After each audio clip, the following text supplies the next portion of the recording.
नमस्कार, मैं हूं डॉक्टर सीमा झा और अपने ईयरली प्रेडिक्शंस की सीरीज में आज मैं बात करूंगी अपने दूसरे जोड़िक यानी वृषभ राशि के जातकों के बारे में। हम बात करेंगे वृषभ राशि के जातकों के लिए कैसा रहेगा ये पूरा साल, कैसे देखेंगे वो बदलती स्थितियों को। हम सब जानते हैं कि इस पूरे ही साल में गोचर लेंगे देवगुरु बृहस्पति, साथ ही राहु केतु का होगा गोचर। हम देखेंगे शनि को बदलता हुआ।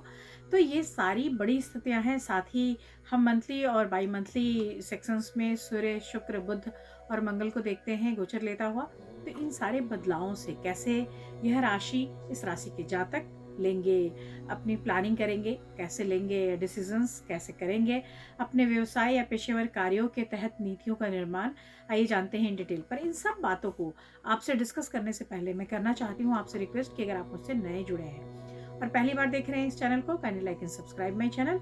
और अगर आप हमारे पुराने दर्शक हैं, kindly give your valuable feedbacks. मैं बात शुरू करूं वृषभ राशि की, उसके पहले मैं आपको बता दूं कि वृषभ राशि वालों के लिए यह पूरा साल मिला जुला भी है और साथ ही थोड़ा सा अगर मैं लाभ की प्रतिशतता की ओर देखती हूँ तो मैं कह सकती हूँ कि अत्यंत लाभदायक भी है।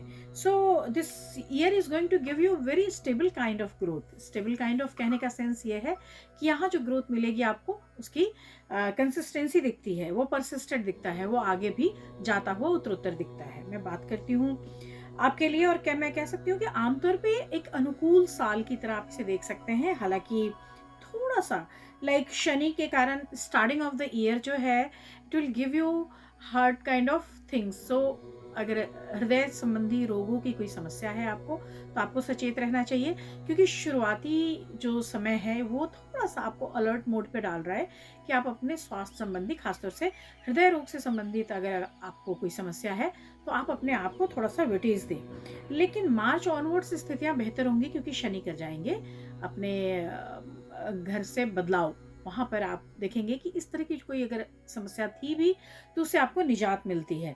साथ ही किसी प्रकार के निर्माण कार्य या निवेश के पहले भी आपको थोड़ा रुकना चाहिए। So this is not very favourable time for you people. वहां पर आपको कोशिश करनी चाहिए कि स्थितियों के नवनिर्माण से पहले हम जो पुरानी स्थितियां हैं उसके लिए बहुत सोच विचार लें।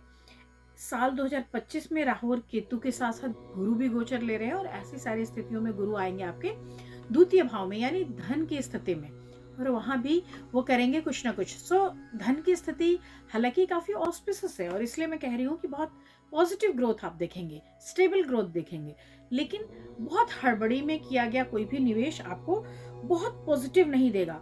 और मैं कह सकती हूँ कि इस राशि के जातकों के लिए, चूंकि शनि कर्म भाव में बने हुए हैं, तो आपके लिए जो भी मेहनत आप करेंगे उसका फल आपको अवश्य मिलेगा। ऐसा नहीं होगा कि आपके लिए आपने मेहनत की, काम किया और आपको उसका कोई फल नहीं मिला, कोई उसका जवाब नहीं मिला।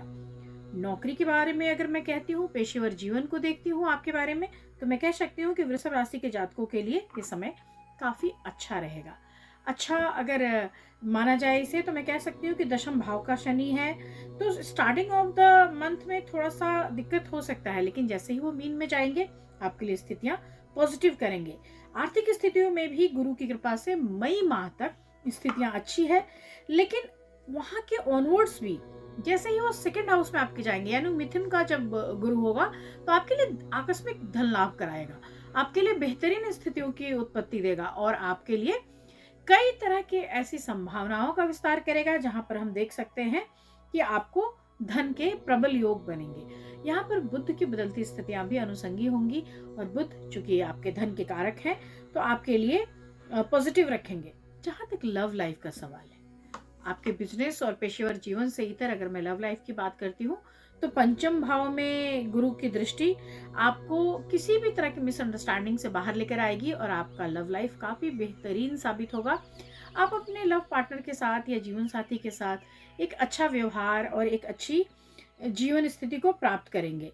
यह जो पूरा समय है, यहाँ पर अगर आप स्टूडेंट हैं और बड़े समय से आप चाह रहे थे किसी अच्छी जगह पे आपका दाखिला हो, तो उसकी संभावना भी बनती दिखाई देती है। साथ ही कम्युनिकेशन से रिलेटेड लोग इस पूरे साल में ले सकेंगे कई तरह का मुनाफा। इफ यू आर इन ऑरिशन काइंड ऑफ बिजनेस, तो अगर आप वकील हैं, अगर आप शिक्षक हैं, अगर आप मीडिया कर्मी हैं या आप हैं एविएशन से जुड़े हुए, तो निश्चित रूप से यह साल आपके लिए उन स्थितियों में लाभ की उत्पत्ति करता है। मैं अगर बात करती हूँ आपके ओवरऑल हेल्थ या आपके ओवरऑल रिकॉग्निशन की, तो yes this is very good year for you people, क्योंकि यहाँ पे ओवरऑल हेल्थ भी है। शुरुआती के 2 या 3 महीनों की मैं बात करूँ, उसके ऑनवर्ड्स अगर हम देखते हैं तो हेल्थ की कोई बड़ी प्रॉब्लम नहीं दिखाई देती। इस शुरुआत में भी स्थितियाँ, अगर आप शुरू से ही कॉशियस हैं तो स्थितियाँ कोई गंभीर नहीं हो रही, और पूरे ही साल आप बने रहेंगे very much fit and fine. साथ ही मैं अगर बात करती हूँ आपके लाभ की स्थितियों की, तो कई आकस्मिक धन के योग हैं जिसकी वजह से आपने जो ना सोचा होगा और जितनी उम्मीद नहीं की होगी, उतनी सारी चीजें आपके पास एक्यूमुलेट हो जाएगी। तो कुल मिलाकर कहा जा सकता है कि यह जो पूरा साल होगा, यह साल आपको ना सिर्फ ग्रोथ देगा, बिजनेस के नए अवसर देगा, बिजनेस में कई ऐसी स्थितियां लेकर आएगा जहां पर आपने शुरुआती दौर से कोई एक ऐसी कल्पना भी नहीं की थी, ऐसी स्थितियों में आपको आगे लेकर जाएगा। रिकॉग्निशन की अगर बात करूं तो शनि और गुरु दोनों की स्थितियां आपको देश के सर्वोच्च सत्ता से जुड़े लोगों से करीब करेगी, और ये रिकॉग्निशन आपको काफी दूर तक फल देकर जाएगा। मैं बात करूं आपके घर परिवार की, और मैं बात करूं अगर उसमें सामंजस्य की, तो मैं स्थितियों में एक सुधार देखती हूँ। मैं देखती हूँ दूरस्थ रिश्तेदार भी आपके किन्हीं कर्मों से लाभान्वित होंगे, और इसकी वजह से इस पूरे ही साल में न सिर्फ वो आपके लिए थैंकफुल होंगे, बल्कि आपके द्वारा किए गए प्रयासों से उन्हें मिलेगी बेहद खुशी। माता के स्वास्थ्य पर अगर आप ध्यान रख सके तो यह साल आपको इसकी जरूर ताकीद करता है कि खासतौर से latter half of the year अगर आप कर सकते हैं तो अपनी मदर की हेल्थ पे जरूर ध्यान दीजिए। और साथ ही किसी तरह के सट्टे में या किसी तरह के शेयर्स में अगर आपको पैसा इन्वेस्ट करना है, तो yes of course April onwards अगर आप करते हैं तो निश्चित रूप से आपके लिए सफलता ही सफलता मिलेगी। ये पूरा साल एक कैलकुलेशंस की डिमांड करता है, तो खर्चों से पहले, लग्जरीज को लाने से पहले you should make a plan, और आपको अपने खर्चों का एक हिसाब किताब बनाना होगा। एक चार्ट को अगर आप फॉलो करते हैं तो निश्चित रूप से यह साल बेहतरीन रहेगा। कुल मिलाकर इस पूरे ही साल में आकस्मिक धन आगमन तो है, पर आकस्मिक रूप से कोई खतरा नहीं है। तो आप खुश बने रहें, शुभ रहे आपके लिए यह साल। इन्हीं सारी बातों के साथ लेती हूँ मैं विदा। नमस्कार।